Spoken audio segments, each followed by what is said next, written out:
The red sky of Kepler 442c burned like fire as huge enemy ships filled the air above the peaceful colony. Commander Kestar stood on the observation deck of the main research building.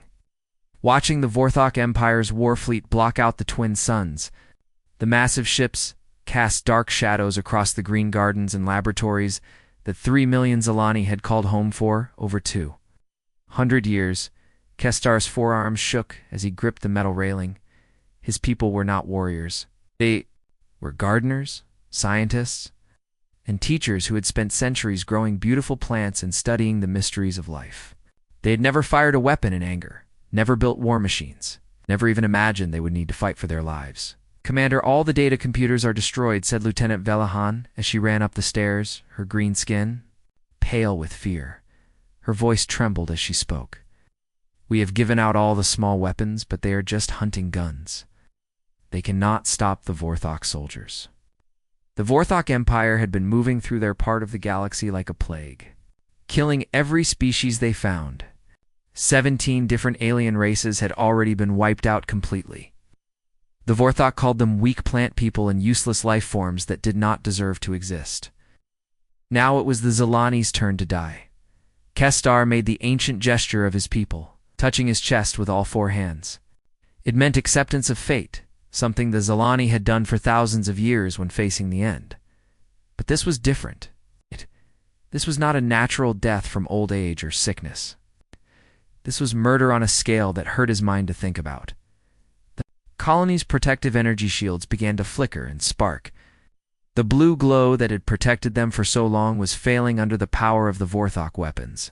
Through the transparent walls, Kestar could see the first enemy landing ships breaking through the clouds, their black metal hulls glowing red-hot from entering the atmosphere. "Sir, what do we do?" asked young Scout Nimtar, his photosynthetic skin patches flashing with nervous energy. He was barely an adult, born on this colony world, and had never seen anything more dangerous than a wild plant eater. "We do what we can," Kestar said quietly. "We save who we can save, protect the children and the old ones. We make the Vorthok work for their victory." But even as he said the words, Kestar knew they were empty. The Zilani had no army, no battleships, no weapons of war. Their small hunting rifles and emergency tools would be useless against Vorthok. Battle armor. Their peaceful research stations had no military defenses.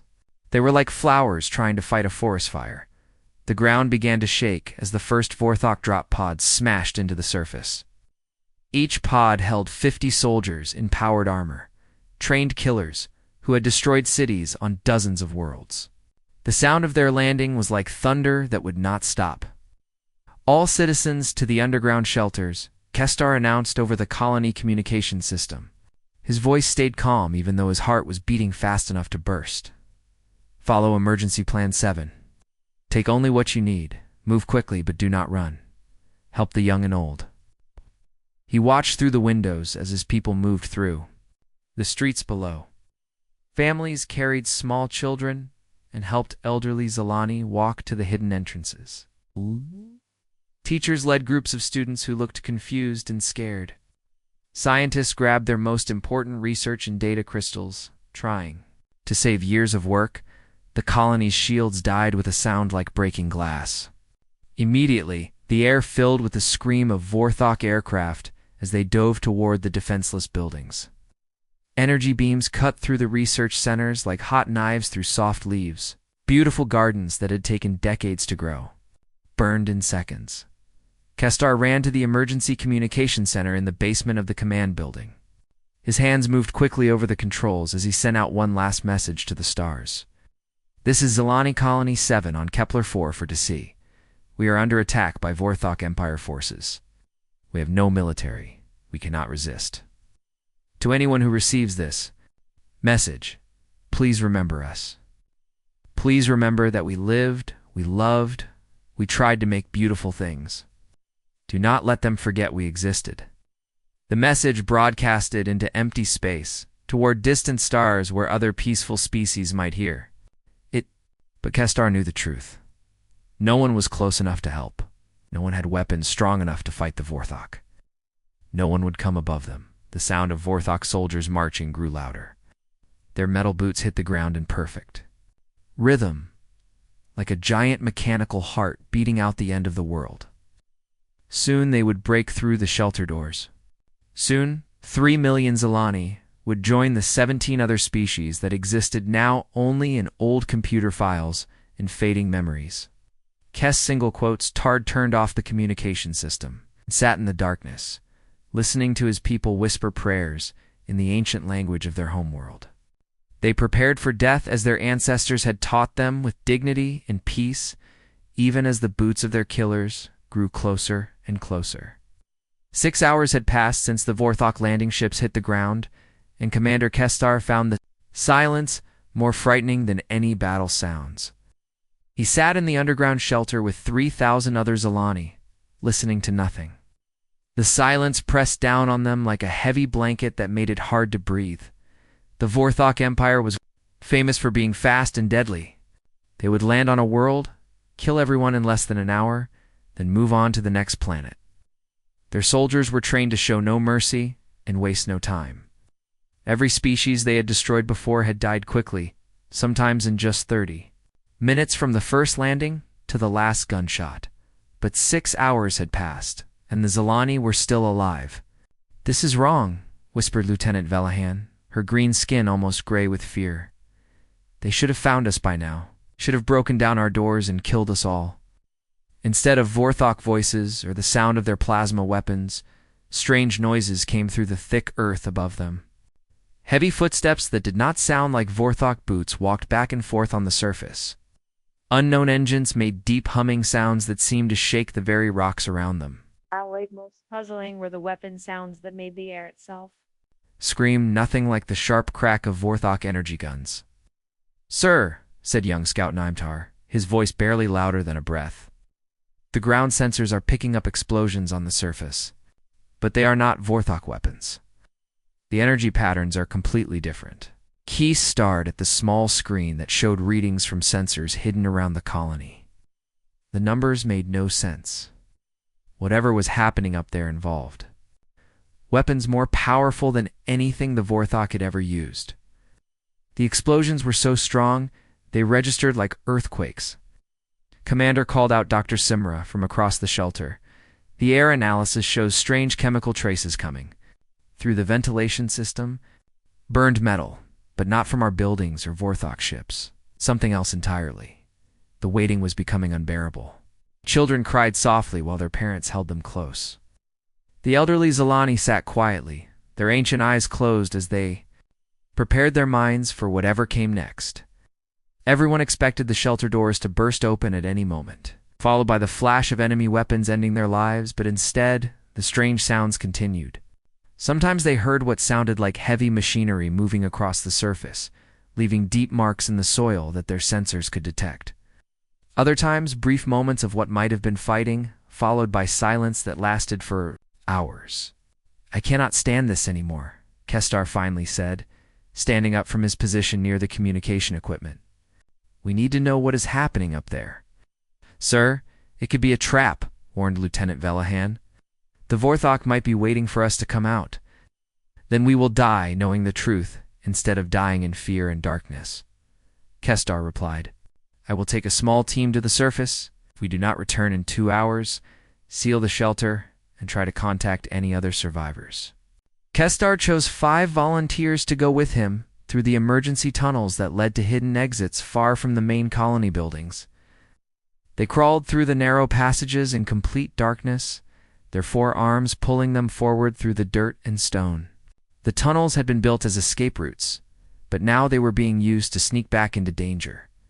When they finally reached the surface exit, Kestar carefully opened the hidden door and looked out at a world that no longer made sense.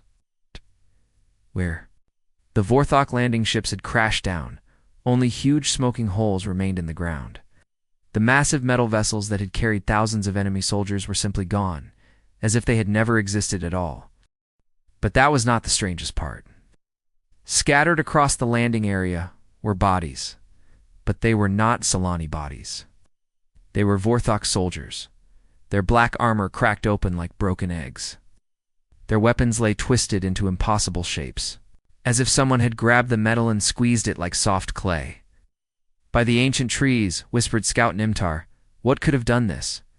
The most disturbing sight was the rectangular impressions pressed deep into the earth around the battle site. Something incredibly heavy had stood there, something that weighed more than the biggest Vorthok war machines. The impressions were perfectly straight and even, as if made by artificial feet or landing gear. Kestar moved carefully between the destroyed Vorthok equipment, his mind struggling to understand what he was seeing. The enemy vehicles looked like they had been opened by some giant hand, their armor peeled back in perfect layers. Inside, the machinery was fused into solid lumps of metal that would never work again. "Commander, look at this," called Lieutenant Velahan from near one of the craters. She was pointing at burn marks in the ground that formed patterns unlike anything in their databases. "These energy signatures do not match any known weapon type. It's not Vorthok, not any species in the galactic records."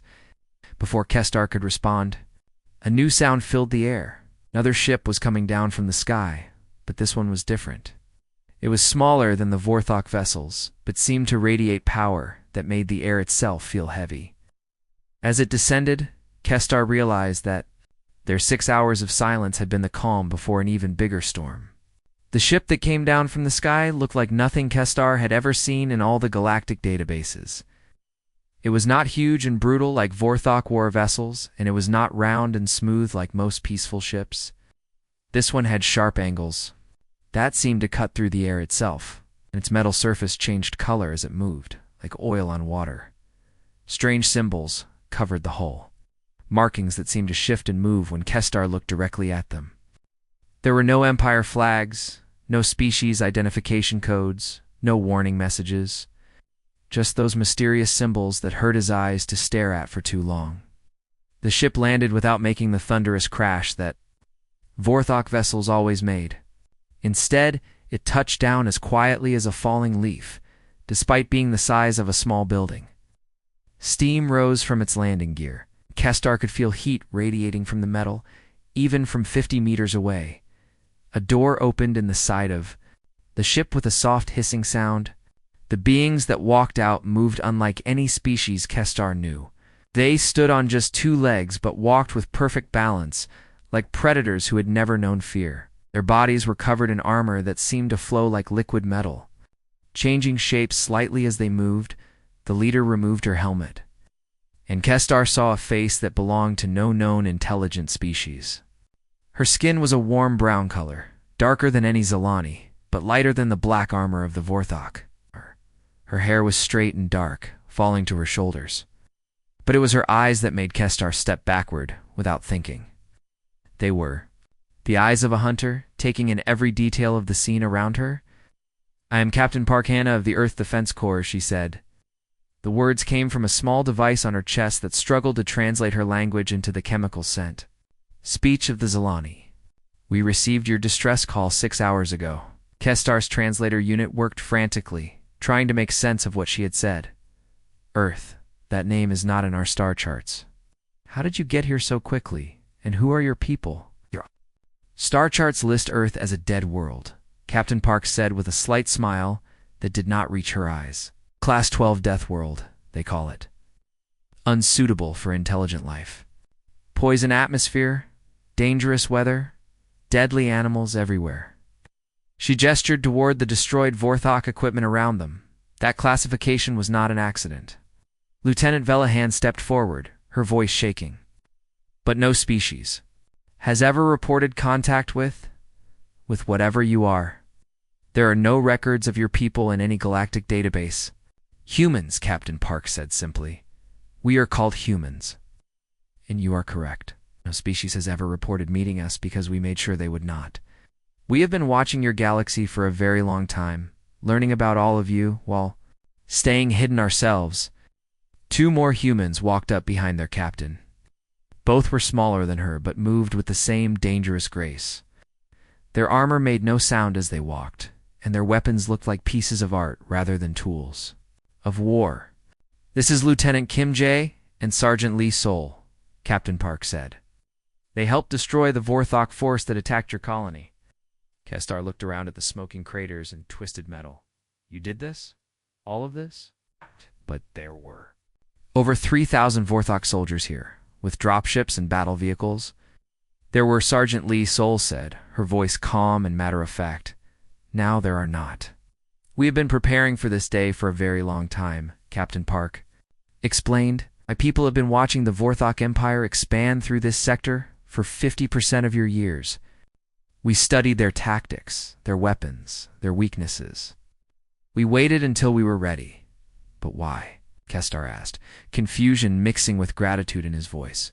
Why help us? Reveal yourselves now. Captain Park was quiet for a moment, looking at the bodies of Vorthok soldiers scattered around the landing site.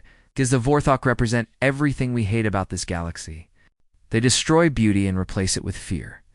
They kill peaceful people who never hurt anyone. They believe that strength gives them the right to murder. She turned to face Kestar directly, and he saw something in her eyes that made him understand why the Vorthok had lost so completely. My species evolved on a world that spent 4 billion years trying to kill everything that lived on it. We did not just survive that world, we conquered it. We learned to be better predators than anything that hunted us. Lieutenant Kim Jae stepped forward, holding a small device that projected images in the air. The Vorthok main fleet is regrouping near the asteroid belt. They will return with reinforcements within 12 hours. We estimate 200 ships this time. Kestar felt his heart sink. 200 ships. Even with your help, how can we possibly fight that many? Captain Park smiled again, and this time it was not a pleasant expression. Commander Kestar, your people evolved in peaceful gardens. The Vorthok evolved as conquerors who bullied weaker species. But humans evolved in hell itself, and we learned to make that hell work for us. She looked up at the red sky where more human ships were beginning to appear. You are about to see what happens when the galaxy's most dangerous predators decide to hunt. Captain Park Hana stood in the middle of what had been the Vorthok landing zone, studying a holographic map that floated in the air above her wrist device. The display showed the asteroid belt where the enemy fleet was hiding, waiting to attack the colony again with overwhelming force. 237 Vorthok ships, she said to Commander Kestar, who watched in amazement as the three-dimensional images moved and changed. 3 dreadnoughts, 45 heavy cruisers, and the rest are troop carriers filled with soldiers. They think we are just another weak species that got lucky once. Star could barely understand what he was seeing. The holographic display showed details about enemy ships that should have been impossible to know. Oh. Do you have this information? They're hiding behind the asteroids out of sensor range. Lieutenant Kim Jae smiled as she adjusted controls. On her own device, we have been watching them for weeks. Small human scout ships have been following the Vorthok fleet since they left their last conquest. They do not know we exist, so they do not look for us. More human ships continued to arrive from space, descending through the red clouds of Kepler-4 to see. But these vessels were completely different from anything Kestar had seen before. Some were long and thin like metal arrows, others were huge, and blocky like flying fortresses. A few seemed to bend light around them, making them hard to look at directly. Your ships are all different, Kestar observed. Most species build the same design for all their vessels. Most species fight the same way their ancestors did 1,000 years ago. Sergeant Lee Soul replied as she checked her weapons. They build big ships to show off their power, then line up in neat formations and shoot at each other until someone dies. Humans learn to fight differently. Captain Park activated another holographic display that showed the asteroid belt in detail. The Vorthok are hiding their fleet inside the largest asteroid cluster, thinking the rocks will protect them from our weapons. They plan to wait 12 hours, then come back here with enough force to turn this entire planet into glass. Can we evacuate the colony? Kestar asked desperately. Move our people to ships and flee to another world? Where would you go? Captain Park asked gently. The Vorthok have destroyed 17 species already. They will hunt you across the galaxy. Until every Zilani is dead, running only delays the inevitable. She pointed to the holographic asteroids floating above her hand, but they made a mistake by hiding in the asteroid belt. They think those rocks are shields to protect them. For humans, those rocks are weapons. Kestar watched in fascination. As the human fleet began to move, the ships did not form the straight battle lines that every military academy taught. Instead, they spread out like a web, each vessel taking a different path toward the asteroid belt. Some disappeared completely, becoming invisible to his eyes. "How many ships do you have?" he asked. 43, Lieutenant Kim Jae answered. 43 ships against 237. Kestar felt his hope dying. "Even with your superior technology, those odds are impossible." Captain Park looked at him with those predator eyes that seemed to see through everything. "Commander, when a pack of wolves hunts a herd of herbivores, do you think the wolves worry about being outnumbered?" The first part of the battle happened. So far away that Kestar could only watch it on the holographic displays. Human ships reached the asteroid belt and immediately began doing things that made no sense, according to normal military tactics. Instead of attacking the Vorthok fleet directly, they started moving the asteroids themselves. "What are they doing?" Velahan asked, as she watched rocks the size of mountains begin to move through space. "Physics," Sergeant Lee's soul answered with a grim smile. "Humans are very good at physics." The asteroids began to accelerate, pushed by invisible human technology until they were moving faster than any natural object should move. When the first mountain-sized rock hit a Vorthok dreadnought at a significant fraction of light speed, the enemy ship simply ceased to exist. It did not explode or break apart. It was there one moment and gone the next, turned into a cloud of atoms by the impact. "Impossible," whispered Kestar. "No species has that kind of power." "The power was already there," Captain Park explained, as more Vorthok ships disappeared from the display. "We just learned how to use it. Every asteroid is a weapon if you know how to aim it correctly." The Vorthok fleet tried to escape the asteroid field, but the human ships were ready for them. What followed was not a battle in any sense that Kestar understood. It was more like watching a master craftsman take apart a complex machine. Removing each piece with perfect precision, human vessels appeared and disappeared like ghosts, striking from impossible angles and vanishing before the Vorthok could return fire. They used the enemy's own formations against them, causing Vorthok ships to accidentally fire on each other in the confusion.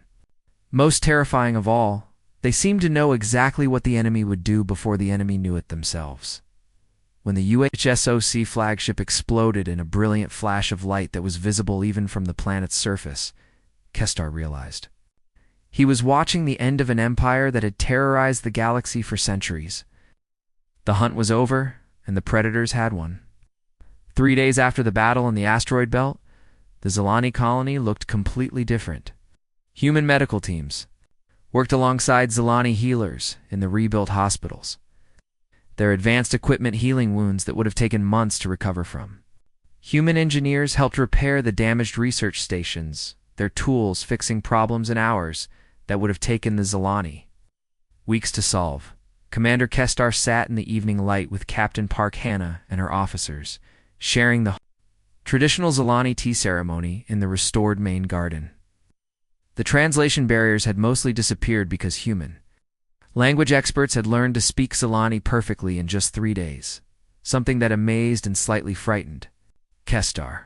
"There is something important you need to know," Captain Park said as she sipped the sweet flower tea. Her voice was gentle, but Kestar could hear the serious tone underneath. "Humanity is not alone in this. We are not the only species that your Galactic Council got wrong." Lieutenant Kim Jae leaned forward, her dark eyes reflecting the light of the setting suns. "For 300 years we have been building something in secret. We call it the Hidden Alliance. Every species that the galaxy wrote off as dead, primitive, or useless has been working together. The survivors of Altira 7, Sergeant Lee's soul added, counting on her fingers. Your records say they all died when their star went supernova. But some escaped to the deep cold between stars and learned to live in ways no one thought possible. The ocean dwellers of Titan's Tears," Captain Park continued. "Your scientists visited their world once, saw only empty seas, and marked them down as non-intelligent water animals. They never looked deep enough to find the cities beneath the waves." Kestar felt a chill run through his forearms. "How many species are we talking about?" 47 confirmed members of the Hidden Alliance, Kim Jae answered. "Maybe more that we have not contacted yet." Every world that the Galactic Council deemed worthless or impossible. Every species they dismissed as too strange or too dangerous to matter. The idea was too big for Kestar to fully understand. But why keep it secret? Why not reveal yourselves and join the galactic community? Captain Park set down her teacup and looked at the stars beginning to appear in the darkening sky. Because the galactic community is not really a community. It is a collection of old empires and established powers who decide which species get to matter and which ones can be ignored. They create the rules. They decide who gets to join their councils. And they look the other way when empires like the Vorthok destroy the species they consider unimportant. The galaxy is run by the same kinds of beings who have been in charge for thousands of years, Lee Sol explained. They think in old ways, fight with old tactics, and cannot imagine that the universe might be bigger and stranger than their databases show. Kestar thought about this as he watched Human and Zilani, children playing together in the rebuilt gardens. The human children looked so much like Zilani children when they laughed and ran through the flowers, but he could see the difference in how they moved. Even the youngest humans carried themselves like they were ready for anything the universe might throw at them. What happens now? He asked. The Vorthok Empire is broken, but there are other dangerous powers in the galaxy. The hegemony of swords, the Machine Collective, the Purity Crusaders. They will not ignore what happened here. Captain Park smiled, and for the first time since meeting her, Kestar saw warmth in her predator eyes. They are already panicking. News of the Vorthok defeat has spread to 17 star systems in the last 2 days. The established powers are calling emergency meetings, trying to figure out who we are and where we came from. They are asking the wrong questions, Kim Jae added with a laugh. They want to know what new empire has appeared to challenge them. They cannot understand that we are not an empire at all. We are something completely different. Above them, more ships began to appear in the night sky. But these were not human vessels. Kestar saw designs he had never imagined, ships that looked like living creatures. Vessels made of what appeared to be solid crystal, and craft that seemed to be built from the wreckage of asteroids. Members of the Hidden Alliance, Captain Park explained as she noticed his stare. They are coming to welcome the Zilani as our newest partners.